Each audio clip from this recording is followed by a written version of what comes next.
because the ground is moving for you, it's a lot easier to run a further distance on a treadmill because all you have to do actually is pretty much jump up. That's essentially what a treadmill is doing, is forcing you to kind of push in an upward direction while the ground moves underneath you. So there's ways to cheat the treadmill. If you increase the incline, then it forces you to use a little bit more glute and hamstring. What I do tell people is, if you're doing treadmill running every now and then, you should, if you have a treadmill that when it's off, the treadmill itself is actually free running, like you can just turn it off and then, you know, the base of the treadmill slides on its own. Then you can increase the incline, turn it off, and then do like hill walking. I guess you could call it hill walking, where you're actually using your glute and your hamstring to kind of push yourself up that treadmill. That's usually really good for targeting the glute and hamstrings. A lot of times people get pain in their lower knee, like right at the bottom of their knee, because their quads are a little bit stronger than their glute or their or actually mainly their hamstring. So we try to alleviate that pain by strengthening the hamstring, but we have separate exercises that we use for that as well.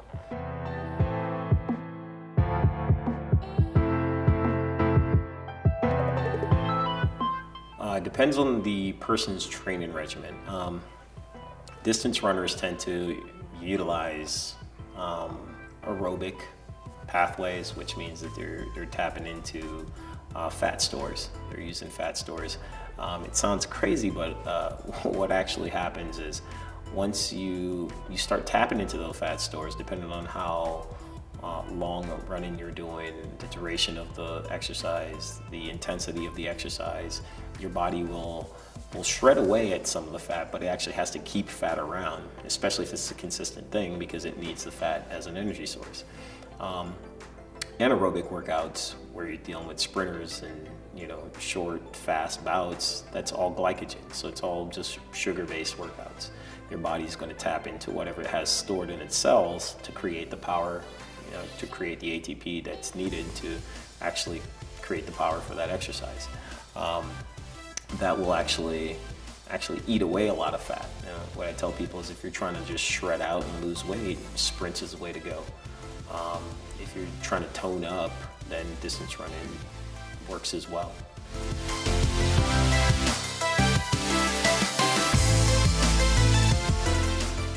Depending on the type of running, I wouldn't recommend running every single day. I would at least take 1 to 2 days off.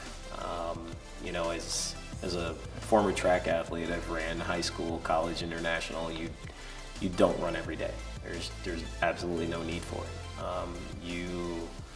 In high school, they wanted us to run 6 days a week, but Saturday was usually optional, as far as like go jog and stretch, and no one ever did it. In college, they made you run 6 days a week. So, you know, on Saturdays you would wake up and they'd have like a nice easy jog where you go out and stretch, and it was just basically as a recovery day. It's an active recovery day. For a person who's just getting into it, I would recommend 5 days a week and 2 good stretching days on the weekend.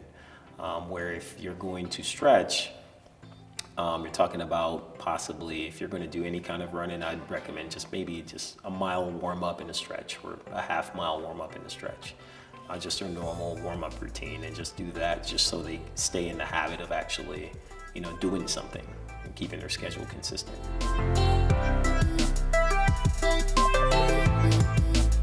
Okay, usually getting cramps in the side, you're usually because of oxygen deprivation, improper breathing. So you're not getting enough oxygen to those muscles within the body, so you start cramping. There's 3 causes of cramps.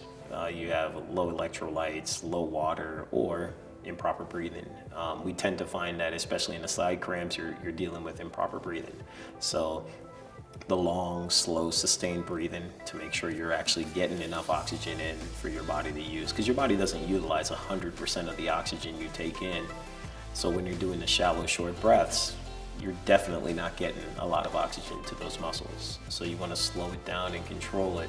And what people find is that when they slow down and control their breathing, running becomes a little less effortless, or it becomes more effortless. Everything seems so much calmer, relaxed, smooth, and they don't struggle as much while they're in their exercise bout. For leg cramping, it's typically, and we're going the majority of the times, it's typically a lack of potassium in the diet, not enough electrolytes. So potassium is key, usually because you're not eating enough potassium, your muscles can't release. Calcium allows you to contract, potassium helps you release.